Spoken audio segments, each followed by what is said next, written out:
Hello everyone, AmyR here with Prairie Paper and Ink, and this is my card for this week's Color Throwdown Challenge, which I mentioned on my Instagram post earlier that threw me for a minute. It was basically primary colors, and just looking at it I was like, I was stuck for a minute. But my go-to when I'm generally stuck for most color combos is florals.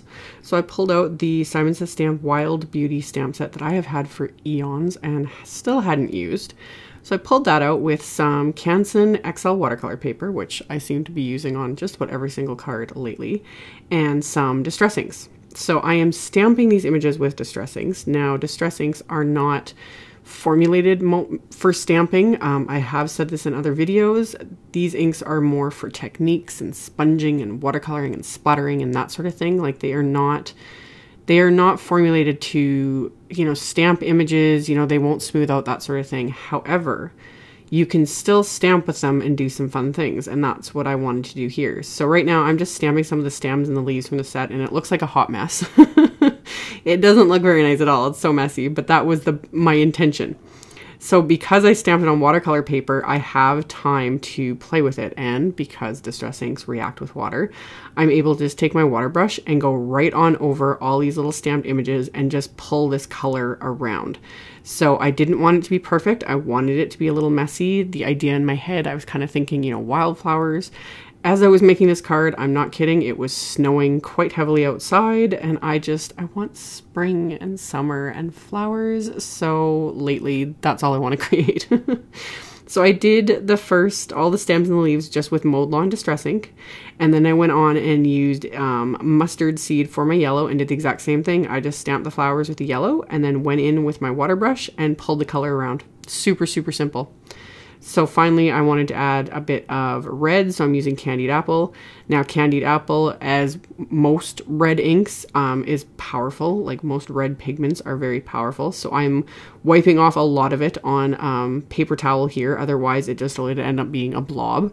But again, I don't want it to be perfect. I want it to be messy. I want it to kind of look, I love images like this that look kind of hand-drawn, a little bit sketchy, because it just makes it easier to not be so perfect with everything. So, you can mess up a little bit, you can splatter a little bit, you can move things around, go outside the lines, and it looks great in my opinion. So after the red, I did Tumble Glass, and with Tumble Glass, I did need to smush it onto my acrylic block and pick up some of the color. More so probably because my Tumble Glass little ink cube is going dry because I use it so often. I have a ink refill for this one and I re-ink it often. So I smushed that onto and just picked up some more of the color that way, and then was able to move it around and just deepen the little blue of the flowers. And then after everything was completely dry, you want to make sure it's dry before you stamp over it with an ink like this. I'm just using Simon Says Intense Black ink and using these tiny little images in the set to stamp some of the flower centers just to give it a little something. And when I did this, I was like, I think I can pull off some splatter on here. I had been thinking about it, but I wasn't sure if it would just ruin this whole thing or not. But after stamping the centers, I was like, no, the black looks good. So I'm going to take some Black Soot Distress Ink and same thing, smush it onto an acrylic block, add just a little bit of water, just so I've got a good black inky liquid. And then I just did a really light splatter. I didn't want to overwhelm this piece, with big heavy black splatter, just lightly. So let that sit in and dry. And then for my sentiment, I'm using, this was a collaboration between Simon Says Stamp and Hero Arts, again, forever ago. And then they re-released it because they were donating the proceeds. And that's when I finally got it because it actually had sold out the first time, and then I was able to get it the second run, and I'm not even sure if it's still available. I will link to it, but I'm not even sure. This is such a great set though. This is the Prairie's stamp set, and it has this coordinating die that is so fabulous. So I used my Mini Misty to stamp the sentiment on the bottom corner of this watercolor piece with the same Intense Black ink. And then the other part of the sentiment I die cut from some Simon Says Sea Glass cardstock. And I die cut that 3 times and then set it aside. And then my card base, today I decided to make a 4-bar size card. So I'm cutting down a piece of Nina Solar White 110 pound cardstock. I cut it at 3.5 inches, and then I'm cutting it at 9 3/4. And then I'm going to score it at 4 7/8. So it'll be a top folding 4-bar sized card. So 3.5 inches by 4 7/8 inches.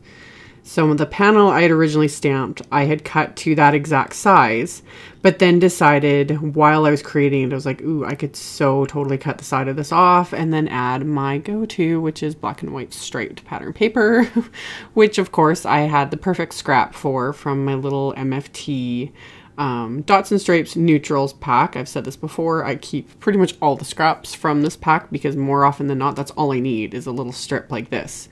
So I trimmed down a strip of that and applied some ATG adhesive to the back of that. And then I'm going to adhere that to the left side of my card. Then I'll flip it over and cut off the remainder that's hanging over the bottom there.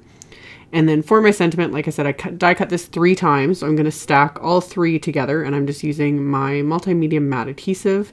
People have been asking about this lately, mentioning that, you know, they've got it and theirs doesn't have this metal tip like mine does. The adhesive itself does not come with this tip. This is a precision, I think it's called a quilled tip. I always link to it in the supplies right next to this adhesive. The tip comes with its own bottle, but all I do is take the top off the empty bottle and put it on my multimedia matte bottle. Works like a charm. So that's what I've been using now for months and months now, and I absolutely love it, and it's perfect for things like this. So I stacked all 3 of these die cut sentiments together and then applied a final bit of adhesive on the back of this, and then I'm going to adhere this into place on my little card front. So thing I always love about the multimedia matte is if it does happen to ooze out at all around the edges, it dries completely matte so you can't see it and it's not sticky. It's perfect. So after I did that, I put foam tape on the back of this to adhere to my card front. And then I'm going to go on and work on the inside of the card. So I'm using another sentiment from that Prairie's stamp set and stamping it with that same intense black ink. And then I grabbed a few more images again from that Wild Beauty set. And I'm going to do the same thing. I'm going to stamp them with the distress ink. And I pulled out my water brush to, you know, pull a color around a bit. I was able to move it a tiny bit, but because this is just Neenah Solar White cardstock, this is not watercolor paper, you can see you don't get the same effect. That's a big difference there. So you know, if you really want to play with distress inks like I showed on the front of the card, I highly recommend using watercolor paper for that. Whereas just regular cardstock, you don't get the same effect. The ink just dries way too quickly. And it's not meant for water, but I was able to pull it out a little tiny bit. And of course the red, the candied apple, that one moves regardless of what you do because it's such an intense red pigment. But I didn't really care if it, you know, worked the exact same. I just wanted to pull the color around just a little bit so it wasn't just a harsh, simple stamped image there. So once I was done stamping everything, I decided to still stamp the little centers on those 2 flowers just to kind of finish everything off. So I did that with the intense black ink again. And then of course, to fully finish this off, I grabbed my Pretty Pink Posh Sparkling Clear Mix sequins because those just finish off everything.